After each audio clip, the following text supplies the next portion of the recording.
नमस्कार, म विश्वनाथ बराल। सिन्धुली जिल्लामा अवस्थित दुम्जा भन्दा हामी प्राय सम्झिन्छौँ नेपालका 4 प्रधानमन्त्रीहरूको पुर्ख्यौली थलो, राजनीतिक, साहित्यिक एवं शैक्षिक व्यक्तित्वको जन्मस्थल। तर त्योभन्दा धेरै गरिमामय छ यो ठाउँको चिनारी। अवर्णनीय धार्मिक र पौराणिक महत्त्व बोकेको छ। सुनकोशी, कौशिकी र रोसी, रोसमती नदीको सङ्गममा अवस्थित यो कुशेश्वर महादेव मन्दिरले हिमवत खण्डमा वर्णित 64 शिवलिङ्गमध्ये सर्वप्रथम प्रकट भएको लिङ्ग नै कुशेश्वर महादेव मानिन्छ। त्यसैले यसलाई आदिलिङ्ग भनेर सम्मान गरिन्छ। हिमवत खण्डको कथनअनुसार ब्रह्माजीले विश्व सृष्टिको लागि तपस्या गर्दा उत्पन्न लिङ्ग भएकोले आदिलिङ्ग भनिएको हो। यस दृष्टिकोणबाट हेर्दा कुशेश्वर क्षेत्र विश्व सृष्टिको उषाकालदेखि नै अस्तित्वमा थियो।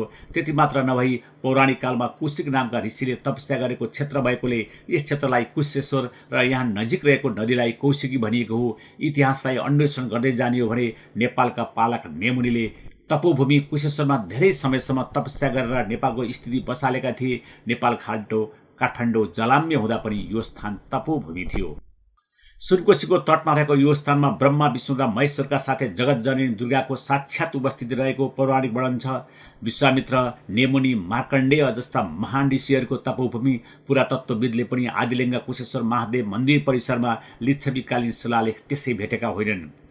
हिमवत खण्डको विभिन्न अध्यायमा उल्लेख भएअनुसार माता पार्वतीले भगवान शिवलाई पतिको रूपमा पाउन 5 वर्षसम्म पञ्चाग्नि व्रत बसेर तपस्या गरेको पवित्र स्थान यही हो। विक्रम सम्वत 1996 सालतिर घुम्दै कुशेश्वर आइपुग्नुभएका गोपालदास बाबाको उपस्थिति नभइदिएको भए कुशेश्वरको स्थिति बगैँचा, यज्ञशाला, पाटीपोवा, महादेव मन्दिरको अवस्था सायद झाडीमै सीमित रहन्थ्यो होला। 2002 सालमा विशाल रुद्र महायज्ञ र 2018 सालमा श्रावण महिनादेखि माघसम्म 6 महिना लामो विश्व शान्ति महायज्ञ आयोजना गरेर मन्दिरको महिमा उजागर गर्न उहाँले गर्नुभएको मेहनत अग्रजहरू बताउँछन्। कुशेश्वर लगायत नेपालका तीर्थस्थलहरूको महिमा उजागर गर्न अवर्णनीय मेहनत गर्ने अर्को व्यक्तित्व हुनुहुन्छ योगी नारायणनाथ। काठमाडौँ ललितपुरका डङ्गोल परिवारले कुशेश्वर तीर्थस्थललाई कुलदेवताको रूपमा मान्दै आउनुभएको रहेछ। कुष्ठरोग पीडित विरूपाक्ष यसै तीर्थमा स्नान गरी आदिलिङ्ग कुशेश्वरको दर्शन गरेपछि कुष्ठरोगबाट मुक्त भएको प्रमाण पनि हिमवत खण्ड पुराणबाट प्राप्त गर्न सकिन्छ। ब्रह्मर्षि विश्वामित्रदेखि लिएर दैत्यहरू शुम्भ निशुम्भले समेत तपस्या गरेको, तर भगवान शिवबाट प्राप्त वरदानको दुरुपयोग गर्दै देवताहरूलाई दुःख दिएको र जगत जननी दुर्गाले दैत्यहरूको वध गरेको मार्कण्ड पुराण अन्तर्गत दुर्गा सप्तशतीको प्रसङ्ग पनि यही ठाउँमा जोडिन्छ। बुढापाकाहरूको भनाइमा परापूर्व कालमा कुशेश्वर मन्दिर रामेछापतर्फ थियो। पछि यो सिन्धुली जिल्लातर्फ परियो। 2081 साल असोजको बाढीपछि यो मन्दिर भौगोलिक हिसाबले काभ्रेपलाञ्चोक जिल्लातर्फ परेको देखिन्छ। इतिहासमा पटक पटक भीषण बाढीहरू आए। यो भूमिमा नदीले व्यापक रूपमा कटान गरे पनि मन्दिर भने सदैव सुरक्षित रहेको छ। गुम्बद शैलीमा निर्मित मन्दिरभित्र करिब 2 फिट अग्लो प्राकृतिक प्रस्तरलिङ्ग छ। यसमा 4 सुरमा गणेश छन्। नारायण, भगवती र सूर्यका पत्थरका मूर्ति पनि छन्। यहाँ नजिकै भैरव मन्दिर, उमा महेश्वर मन्दिर, धुनीघर, सरस्वती मन्दिर पनि छन्। कुशेश्वरको नामबाट काठमाडौँ उपत्यकाभित्र थुप्रै मन्दिरहरू छन्। दरभङ्गा पनि कुशेश्वर मन्दिर छ।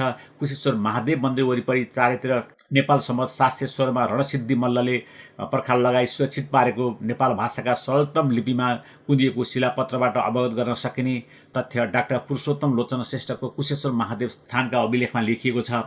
त्रेतायुगमा भगवान श्रीराम र लक्ष्मणले विश्वामित्रको आश्रममा रहँदा यहाँ आएर कुशेश्वर र दुर्गाको स्तुति गरेको वर्णन रामायणमा पाइन्छ।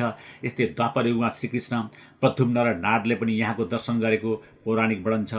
बलरामजीले पहिलोपटक यही कौशिकी सुनकोशी नदीमा स्नान गरी आफ्नो पापको प्रायश्चित्त गरेका थिए। यस्ता असङ्ख्य शास्त्रीय कथनहरू छन्। कुशेश्वर मन्दिरभित्र केवल महादेवकै स्वरूप नभई दुर्गा तीर्थ, उमा महेश्वर, बटुक भैरव लगायतका देवालयहरू पनि छन्। नजिकै गजुरी दह बजारमा रहेको पेटारे ढुङ्गा नागनागिरीहरूको किंवदन्तीसँग जोडिएको प्रसिद्ध स्थल हो। चिन्ता हुनुपर्छ महिमा उजागरको। भारतीय प्रकाशन गृहहरूले नेपालका तीर्थस्थलहरूको बारेमा प्राय लेख्दैनन्। गीता प्रेस गोरखपुरले समेत दरभङ्गामा रहेको कुशेश्वर मन्दिरबारे लेखेको छ, तर यो मन्दिरबारे लेखेको छैन।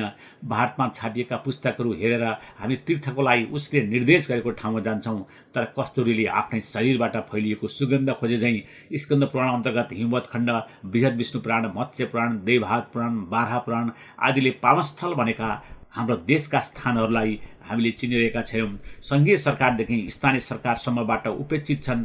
पावनस्थलहरू विश्वभरका सनातन धर्मावलम्बीहरूको आस्थाको अनुपम केन्द्र हो कुशेश्वर। सिन्धुलीको समृद्धिको लागि धार्मिक पर्यटनको असीम सम्भावना बोकेको छ कुशेश्वरले। कुशेश्वर महादेव की जय। Please like, comment, share and subscribe my channel.